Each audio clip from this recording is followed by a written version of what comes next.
Hi, Damien and Marcus from 100 Not Out here. MP? Yes, Damo? We all know the importance of having a diary, but who wants a boring old day planner? Not me. Enter the Journey of Me. Ta-da! The incredible 8-month wellness journal designed especially for wellness peeps like you. Yes, Damo, this beautiful 8-month wellness guide is filled with questions, planners, exercises, reflective notes and more. Endorsed by the Up for a Chat girls and loved the world over, the Journey of Me is a must-have if you're ready to live your best life for life. To purchase your very own Journey of Me and receive a free set of inspirational postcards, simply enter the code COUCH at www.wellineu.com. That's www.wellineux.com. TheWellnessCouch.com, streaming wellness into your lives. Welcome to Nourishing the Mother, featuring your hosts Bridget Wood and Julie Tenner. Hello and welcome to Nourishing the Mother. I'm Julie Tenner. And I'm Bridget Wood. And today we really want to have front of mind for you in this podcast that everything you need is within you. It's something that often feels like it's, we're kind of floundering in ourselves and what's going on in our lives. But on the topic of pregnancy and fear in pregnancy and miscarriage is really what we're picking up on today. We really want to kind of have for you, as you listen to this content, the reminder that everything you need is within. I just love that mantra. I really hope that, I hope we can pull apart some other mantras during this, but I also think every time you're having that surge of anxiety or fear or uncertainty, that would just be the most powerful mantra, just to resettle yourself back into the presence and reevaluate that anxiety and where it's coming from. Yeah. So every time you're feeling that surge or that rush, I would really invite you to use that mantra. Yeah. Have it written on your wall somewhere in your phone as a reminder. Who knows how it's going to work for you. So this week we really wanted to pick up from last week's podcast, which was on miscarriage, and we delved into that. And we wanted to then go the step further, is that once you've experienced loss and miscarriage, how do you then move on from there and have a pregnancy that you really want to feel in touch with and in tune with and not completely surrounded by fear? So it brings up questions about what do you do when you have had that experience and you're still sitting with your body as a sense of failing you, or your womb as a tomb, of your baby not being able to stay with you, and your fear of death that can transcend. I certainly know in my experience it did, transcended from miscarriage to, I don't know, something was going to go wrong, to then stillbirth, and it just never left. Yeah, so it's like that idea of kind of you get to 12 weeks and feel that fear's gone, but then the next one comes in. Yes, something wrong with its heart, or something. And I mean, this is the journey of motherhood, isn't it? I absolutely remember when I was in labour and I was thinking, oh my God, please, don't want a stillborn baby. I had this massive fear, but then it just transfers to when they're born, and then you've got the fear of running out on the road or whatever it is. So true. So it's constant, isn't it, in motherhood? And it begins in that moment of conception, pretty much. It really does, doesn't it? So we really wanted to lead on here with, so you've had a miscarriage, you've had this experience, maybe you've healed from it and maybe you haven't. So we want to have a little bit of a look at that.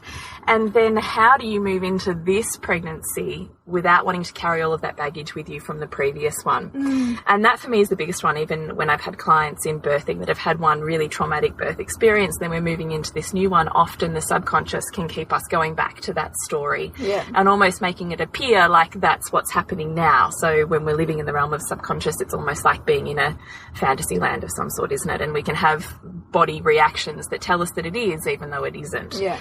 So for me, like having women that are labouring that have had a previous experience, for women that have had a miscarriage and moving into pregnancy, it's about presence. It's about bringing you back to the moment and the now, and not being stuck in the future of anxiety or in the past in grief and pain. Yeah. So how do you stay in the present? Now, there's loads of our podcasts that talk about presence, different ways and how to reach that. But when you're in pregnancy, aside from bringing your own physical body and self into presence, how do you also connect to the pregnancy and presence in that moment? And for me, I learned along the way that the most healing light, if we're talking about thinking about energy and auras, is golden light. So often I would say to my clients, and so I've certainly done this with all three of my kids, is imagining my baby in utero surrounded by an orb of golden light that's rippling through every cell in their body and expanding outwards and potentially even covering myself. And that for me represented the most perfect, divine, soulful light, and also the most healing and protective. So one is presence would be connecting and having that imagination in your mind. Two would be talking to your baby. So I know from experience with clients that this can be a little bit unusual for some people to think that they can talk to their belly, or they feel a bit silly doing it. But for me, that's connecting with your baby in that moment. That's talking to that baby on a soul level, even though you can't touch it. That's setting the intent for what you want. So touching your belly, touching, you know, the areas that are surrounding there that say, I welcome you, I want you here, please stay. You know, all of these things that just really speak from your heart, that connect you to that baby. Talk about the things you're going to do together when they're older. Talk about the smile that your dad has and the way that, you know, maybe they'll have that. I don't know, things that talk about connection to your baby and how much that baby's wanted in this present moment. So that for me probably is the thing that got me through my experience, together with a community of women. So we talked about in the miscarriage podcast of having a community of women that maybe you chose to tell, so that if something happened like a miscarriage, you had a community of support around you.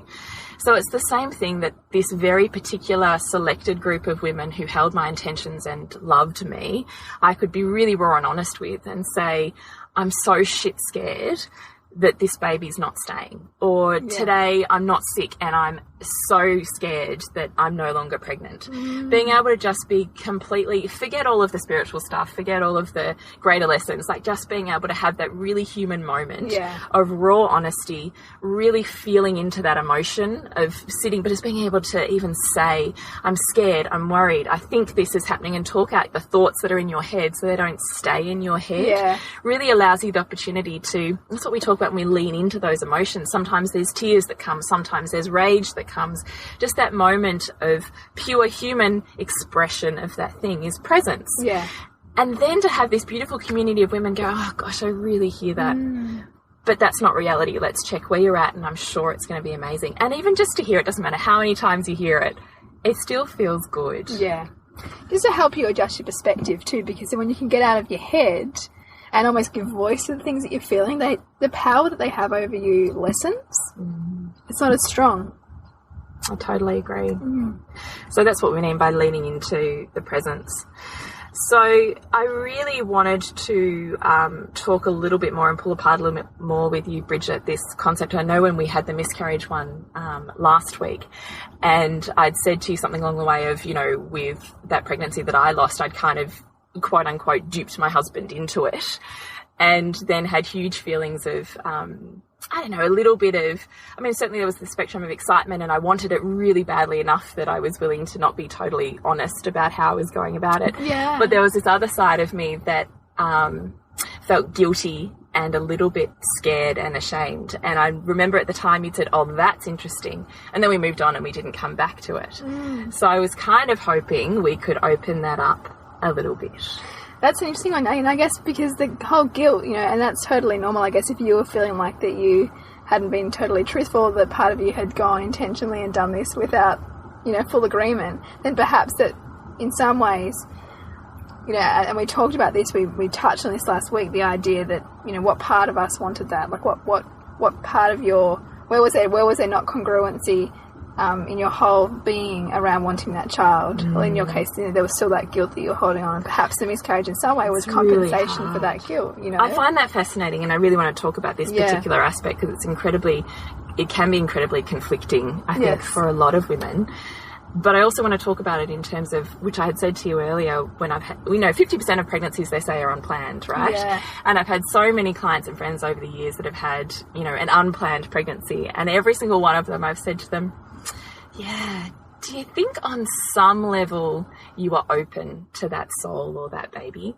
And every single time there's that little inkling, that little twinkle in the eye that goes, maybe it wasn't fully conscious, but there was a slither of something that just allowed that opening enough for that soul to jump straight in there. And I think it's similar with this experience of, did you really want it? It's the flip side, isn't it? Because Yeah. ultimately in anything, there's a subconscious motive behind all that we do. And we won't always have awareness of that. Often we won't have awareness of it because it's subconscious. But sometimes, you know, if we are not totally congruent, if we're perhaps in a state where we don't feel like it's the right time for a baby, or there's other anxieties going on more broadly, whether that's financial, whether that's career stuff, whether that's a relationship, then there might be a subconscious motive to, you know, no longer pursue that pregnancy, you know, to wake you up and get congruent. And, you know, you said this, that the minute that you lost that baby, you realised how much you wanted it. Yes, and all that stuff that I was harbouring around. Because my kids, my older two were already in school. So I already had, my career was going really well. I had established business. I had both kids in school. You know, life was getting really crazy. We were going to have all of these steps financially in place. And all of a sudden I'd chosen a pregnancy, which means, that's all being pushed back another 5 or 6 years. Yeah. And so there was a huge amount of, you know, there's kind of light at the end of the tunnel, kind of that looks really, really good. And so part of me kind of didn't want to have this baby experience. Yeah. But this other part really desperately yearned for it. Yeah. And as soon as I lost that baby, all of that stuff I was holding on to that said I didn't fully want this experience disappeared. I didn't care about it anymore. Every aspect of mine and my husband's conscious was straight into, we really desperately consciously want this child. And that completely transformed the experience that we had with our third. Yeah. Which we wouldn't have got there had we not had that awakening experience. And we said of that, loss. didn't we? We said that for both of us. Absolutely, we have enormous gratitude for those experiences now with the benefit of hindsight and what's transposed since then. And was that your story too? Do you feel like... Yeah. I mean, I still haven't gone into why I had that miscarriage deeply, but I absolutely have no doubt that it was perfect. You know, the intention that I then took into my next pregnancy, into my pregnancy of the birth of my son, I wouldn't be here right now. Like it was, you know, I think I mentioned it, like that it happened first time with that pregnancy, and I just probably wouldn't have been as intentional about what my choices and, you know, the plan that I had.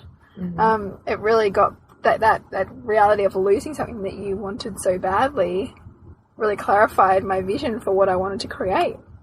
Because it, you know, losing it smashed my fantasy of it being any other way than the way that it was supposed to be. In your case, you know, having this fantasy of that, the seductive nature of that material kind of creation of things that you wanted, you know, kind of to try and tell yourself that maybe you wanted that more than this third child, you know, losing that child smashed your fantasy of that being more important for you. I mean, it's not to say that those things are wrong, that's really important to some people, but for you, you know, that was the seduction that needed to be challenged in order for you to get congruent about what you really wanted. So the question really, which is a really hard one we're asking, is when you're reflecting on those previous experiences of loss, is where has that experience led you? Through the pain, what are the gifts and the gratitude out of that? Would you be where you are now, surrounded by the people that you are, on the path that you are, at the time that you are? Where has that experience taken you? And therefore does that shift that pain? Or it's interesting. I remember thinking back then to my experiences, and I remember I often had this like sort of thing I'd say to myself, like, what doesn't kill you makes you stronger. And it's funny that I had that basic level of awareness, which is absolute truth really now. Like, you see how much those wounds and those pains serve us, because we often in those times of greatest challenge, we realize how much capacity we have within ourselves, you know, to heal, to give, to grow, and it gets us back on track. It's like a slap in the face to get you back on track with your values, or, or where you're at with your life. It does. To get back on track with your soul purpose, I suppose. Exactly right. And I mean, I guess when we can govern ourselves and really go into the things that are areas that are painful for us and get really clear on what's true for us, then we attract less of that, you know, kind of traumatic events or challenging events to have to get us back into balance. If we can do it ourselves, I guess is the idea. Do it more consciously. Do it more consciously, yeah. But those things also really serve, because they serve to help us see our own magnificence and what we're capable of, which is beautiful. And I think it's that idea of, counting your blessings. Where can you see these inspirational videos that pop up on, Facebook or whatever, of the kids who've got, perhaps like no legs and they're like a gymnast, and that void that person has, that void of what so many of us take for granted, has given them the greatest inspiration and drive to make a difference and to prove who they can be. Wouldn't it be great enough to have those things, but often it's those greatest challenges that drive us to have the greatest influence and impact, which is lovely. I love that. I love that concept immensely. Yeah. So for women that have had a miscarriage that are now facing pregnancy and they're stuck in fear, what would you say to them? I think we need to look at the fear, because the bigger your fear, kind of the bigger your fantasy, because they're tied together.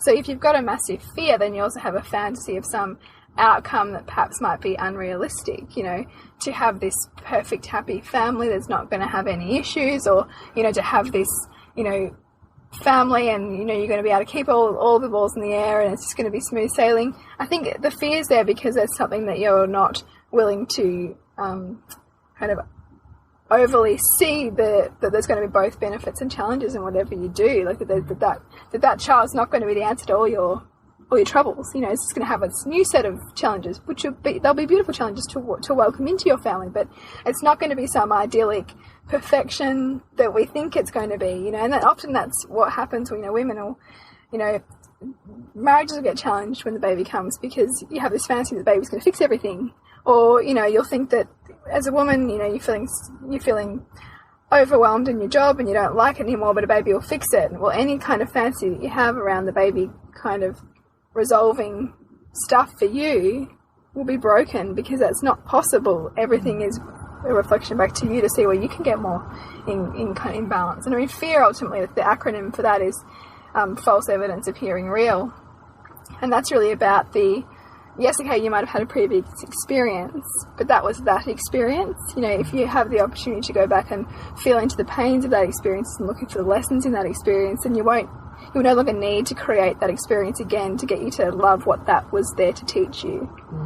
And I think that is 80% of the work, is to go back and look at what were the gifts in that experience for me. What did that teach me about myself? What did that teach me about my values? How's that changed my world? Yeah. How did that strengthen the relationships around me? How did it serve me? As opposed to running the story of grief, which is so common. And, I run it, every woman does, and you need to move through that. Those are human emotions, but they also, languishing in them does not serve us. It actually can become a real hindrance to us. So you really see the fear is sitting there because, one, perhaps we haven't addressed or moved through the pain that was stacking from the previous. Yeah. And two is because perhaps we're out of balance with how we're viewing that future. So because it appears so beautiful and perfect, that the fear's there to kind of balance that perfection. Or the way that we're viewing it as perfect, because everything is always challenge and support in equal amounts as opposed to being one or the other. It's only our values that make us perceive that something's going to be more supportive than challenging to us, but it's not. It's in balance. So I really love those tips you just gave on going back through that trauma, because I can completely see how once you've sat in that trauma, move through to a point of gratitude, that it dissipates. And you can feel it in your body. Like if you sit there and you write down all the reasons why you're grateful for that experience and you really feel it, you'll have a physiological shift, and often you'll have tears of gratitude, and that's when you know you have neutralized that emotional charge that you've been running on that experience. And you can be freed from that. Which is ultimately the perfection. That's ultimately what we need to do to help us to grow. Which is actually what my tears were when I told my astro travelling story last week. But not tears out of pain. They were tears out of gratitude. I was so happy. I'm so happy and grateful for that experience now. Even though I've cried on iTunes. Which I'm still trying to figure out how I feel about. But that was beautiful, that was an opportunity for you to relive how that experience has shaped you. Yeah, it's true. It's true. And I really love that, in terms of we don't have to make the current experience what our previous one was. If we can take the lessons from our previous one into our current one, that can completely shift that reality.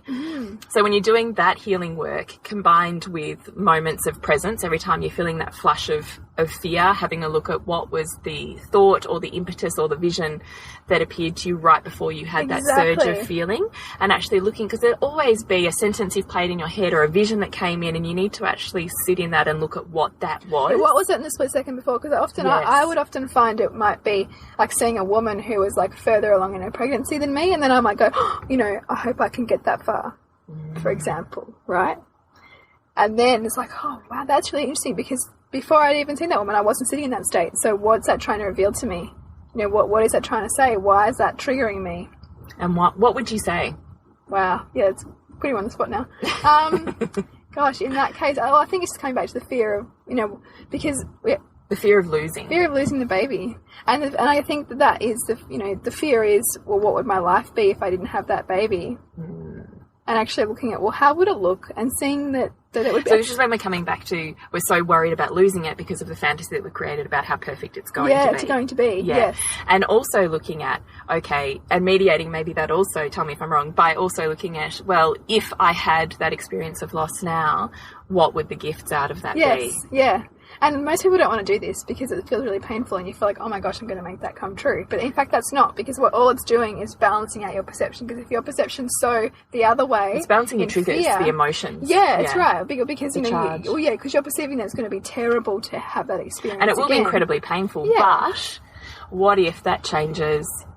I don't know, the relationship with your husband, the relationship with your children, the travel, the house, the career. What if it changes also impact on all of those things? Yeah, exactly. And so, that's what to do to kind of bring yourself back into balance if you're too much one way. And I mean, you can do this when you're really positively charged on something. If you're really, really positively charged on something being amazing, it's probably good to, start to tell yourself some of the drawbacks of that thing you're so positively charged on, because that's not balanced either.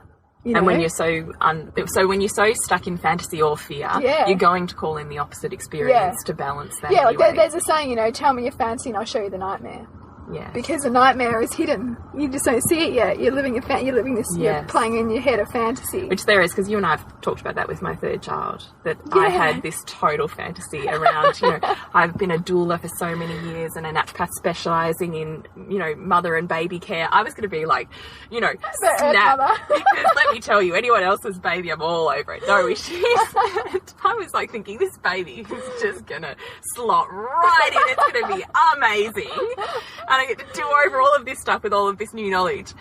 And she was just my total awakening on every level. And you and I have stuck about, remember one day you saying to me, do you think you had a little fantasy about that? And I'm like, I really did. And here's my nightmare bringing me crashing down to earth. This is it. That is so funny. So we've got to get back on track. Also, mantras. So mantras, every time you're having those fears, is looking at what preceded, doing all of that work and having the mantra. So the mantra, like we said, everything you need is within, and recognising that everything is actually perfect. Whatever this story is, on a soul level, is perfect for you and where you're growing to. Yes. So sitting in a point of gratitude. And even simple mantras like, this is not my previous experience, I'm here and connected to this child and this baby now. Things that just call you, whatever it is that really speaks to you about life and presence and connection to your baby in the now is the mantra that you say every single time you're having those flushes of something. And just breathing. You're coming back to the breath as well. That's really underrated, but wow, that's so powerful for bringing you back into your body and back into center. It's true. And calling on your support network if you're really struggling with it and you just need to voice, where you're at without any fear of judgment, you need to be able to do that to actually be able to then step outside of that emotion. So instead of it running you, for you to be able to view it and actually work with it, you've got to have the space to say as it is exactly where you're at, I think, as well. Yeah. I also want to talk about fear in pregnancy as a physical manifestation. So traditional Chinese medicine talks about fear being in the body as an accumulation of water, and it relates specifically to the kidneys. So often women that I have seen through naturopathy and also as birth clients, if I know that they're running an underlying fear story about their pregnancy or about their birth, they're always going to have things like fluid retention problems, really thick ankles, high blood pressure, issues, things that really say a lot of fluid retention, heart palpitations and issues. It's really the body's, that fear has moved from the emotional to a physical manifestation. Yeah. That's how deep-seated it is. Yeah. And to the point where that fear and that physical condition, like in something like high blood pressure, can directly have an outcome on how that baby's born. So those women that really have that physical manifestation playing out in their bodies may not even need, quote unquote, to go through labour, because they might need to have that baby whipped out by caesarean section earlier. Yeah. So it's also, I'm always interested in, when I meet these women and these clients, in what is that fear and where is it sitting in their bodies and why is it there? I find this so fascinating because the whole emotional manifestation of disease or illness is just powerful. It's so powerful, and you're talking about this in terms of pregnancy, which is, people, you'll hear like a laundry list of symptoms and things that just are run of the mill for pregnancy, but actually when you can isolate it down to some key ailments and an emotion, there's so much, there's an immediate healing that's possible there. So much, and can completely change not only your pregnancy but also your birth outcome. Yeah. How amazing to enter a birth space just, like fear, feeling excited and ready, as opposed to fear running you and you avoid any form of labour, or you need someone to do it for you and get your baby out for you. Yeah. How different would that change your story as a woman and change your story as an empowered mother, I think, just even by looking at what is the fear that's underlying that. And the other thing I wanted to touch on was looking at, how you and I discussed when we had such strong body confidence, and then we had this experience of loss that I think it did for you, but also for me really rocked. I thought I was connected to my physical body and it's failed me. Yeah. And how can I trust that's not going to fail me again, and getting back in touch with my body in a whole nother way. And I really want to talk about that too. So I think, refer back actually to our Divine Feminine podcast, because I think there's a whole lot in connecting to your physical and emotional body as a woman that's relevant to getting back in touch with your body working for you as opposed to working against you. Yeah. Is there anything else that you would add to that? I think it's just listening. I think it's really tuning into what am I feeling in my body right now? Where is that emotion sitting? When you can feel overwhelmed, like, what's going on for me right now, and continuing to repeat that question, what's going on for me right now, until your intuition pops through with an answer. Our body is amazing. Like our body is our mind. We have a physical form for our mind because the body is reflecting whatever's going on, for us. And there's so much wisdom there. And the other thing I think made a really big difference for me in my story was the blessing way. So for those of you who haven't listened, tune back into our Exploring Birth podcasts. There's 2 of them. In one of those, I discuss what a blessing way is and the impact that had for me on my story. And it was an amazingly healing space for any residual fears that I was still holding on to, really a few weeks out from giving birth, to be able to create a space and an energy that completely held and supported me, nourished me with life and love, and allowed me the opportunity to burn fears in a group of women where I was completely supported. Totally allowed me to let that go. I can't even explain to you how that happens so quickly, but I think sometimes when the intent and the energy just aligns perfectly, that just healing can be instantaneous.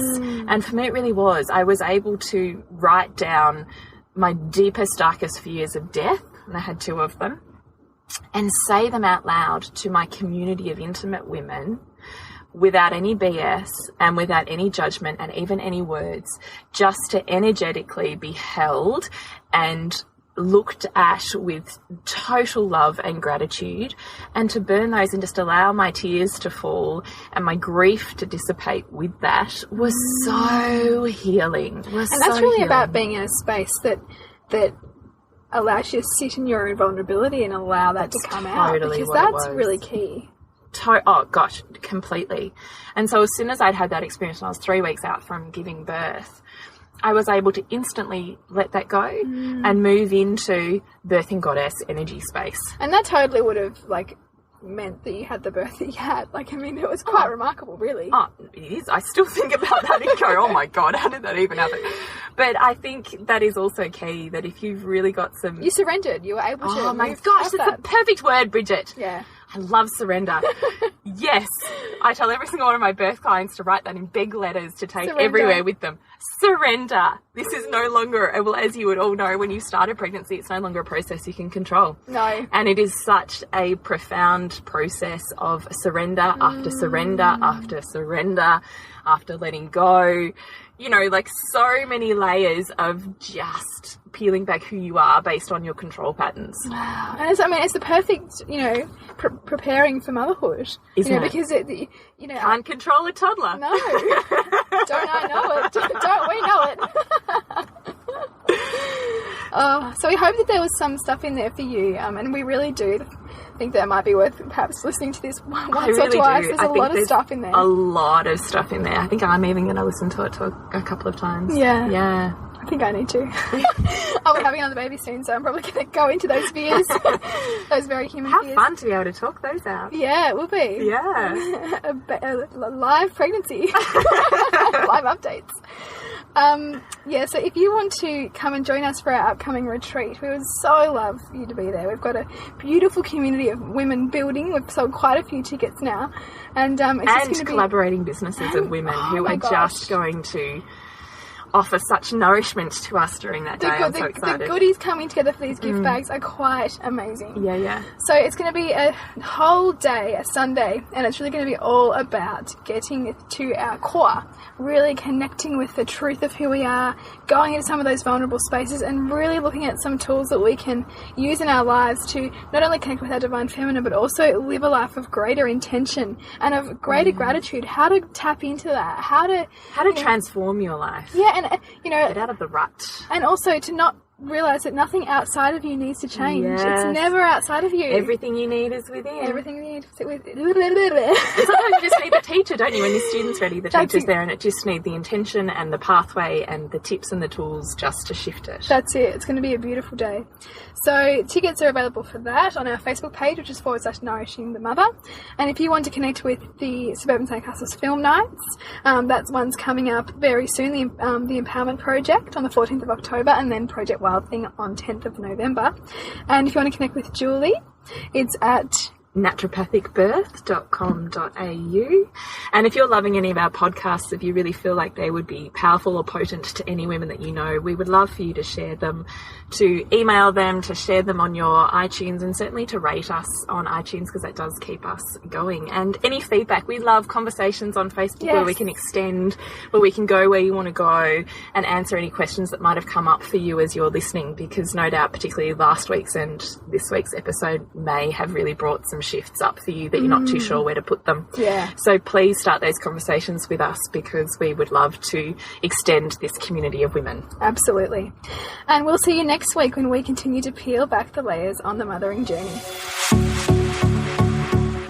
This has been a production of TheWellnessCouch.com. Check us out on Facebook and join in the conversation on Facebook.com/TheWellnessCouch. Subscribe to each show on iTunes and check us out on Twitter.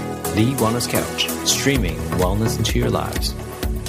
Whilst the Wellness Couch presenter endeavor to provide accurate and helpful information to their listeners, these podcasts cannot take into account individual circumstances and are not intended to be a substitute for health and medical advice from a qualified health professional. You should always seek the advice of a qualified health professional before acting on any of the information provided by any of the Wellness Couch podcasts.